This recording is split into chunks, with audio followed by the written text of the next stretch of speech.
రెండేళ్ల పాలనపై ఏపీలో రాజకీయం రగులుతూనే ఉంది. వెన్నుపోటు అంటూ వైసీపీ, విజయోత్సవం అంటూ కూటమి, మోసపూరిత పాలన అంటూ వైసీపీ, విధ్వంసం నుంచి వికాసం వైపు అంటూ కూటమి. ఎవరి నినాదం వాళ్లదే, ఎవరి వాదన వాళ్లదే. తిరుపతి వేదికగా కూటమి నేతలు చేసిన వ్యాఖ్యలపైన కౌంటర్స్, రివర్స్ కౌంటర్స్ నడుస్తున్నాయి. సంక్షేమం, అభివృద్ధి, రెండేళ్ల నమ్మకం పేరుతో తిరుపతిలోనే దామినేడు వేదికగా కూటమి నేతలు భారీ బహిరంగ సభ నిర్వహించారు. వైసీపీ పాలనలో ఏం జరిగింది, ఈ రెండేళ్లలో ఏం చేశారు, మిగిలిన హామీలు ఎప్పుడు నెరవేరుస్తారనే దానిపై క్లారిటీ ఇచ్చే ప్రయత్నం చేశారు కూటమి నేతలు. ఈ విషయంలో కూటమి నేతలకు వైసీపీ నేతలు కౌంటర్ ఇస్తున్నారు. హామీలు అమలు చేయకుండా ప్రజలను మోసం చేయడమే కాకుండా ప్రజలను మభ్యపెట్టే ప్రయత్నంలో భాగంగానే తిరుపతిలో సభ పెట్టారంటూ వైసీపీ నేతలు విమర్శిస్తున్నారు. రెండేళ్ల పాలనలో ఏ ఒక్క వర్గానికి న్యాయం చేయలేదంటున్నారు వైసీపీ నేతలు. దగా అమరావతి, దగా రాయలసీమ, దగా ఉత్తరాంధ్ర, ఇది ఈ రోజున ఈ రాష్ట్రంలో నెలకొన్న పరిస్థితి. అందరినీ దగా చేస్తున్నారు. ఎవరిని వదిలిపెట్టారు, ఏ వర్గాన్ని వదిలిపెట్టారు, ఏ విషయంలో మీరు మంచి చేశారు? మీరు మంచి చేస్తే చెప్పండి, ప్రజలు చెప్పాలి. ప్రజలన్నీ కూడా చూస్తూ ఉన్నారు. ఇక ఈ విధంగా రెండేళ్లకు నమ్మకమని అభివృద్ధి పేరుతో ఇక మాకు పోటీగా జగన్మోహన్ రెడ్డి గారికి పోటీగా మా హయాంలో జరిగినటువంటి మంచికి పోటీగా ఏందేందో చెప్పాలని ప్రయత్నం చేస్తూ ఉన్నారు. కానీ వాస్తవానికి వస్తే ఏదీ లేదు. వైసీపీ పాలనలోనే మోసం, దగా కనిపించాయంటున్నారు కూటమి నేతలు.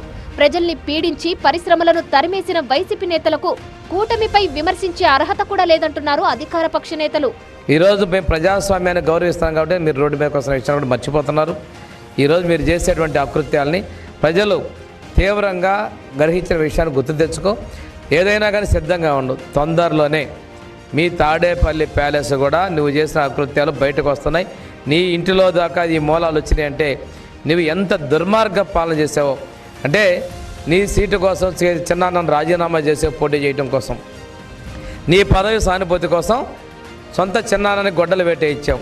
నీ తండ్రి చనిపోతే శవాన్ని అక్కడ పెట్టి ఈరోజు వచ్చి మాట్లాడుతున్నావు.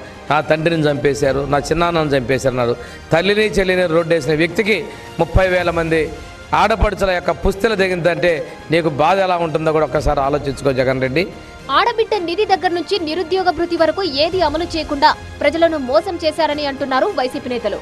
తిరుపతిలో కూటమి నేతల సభకు మరో పేరు పెట్టి ఉంటే బాగుండేదంటూ కొన్ని పేర్లు చెప్తున్నారు వైసీపీ నేతలు.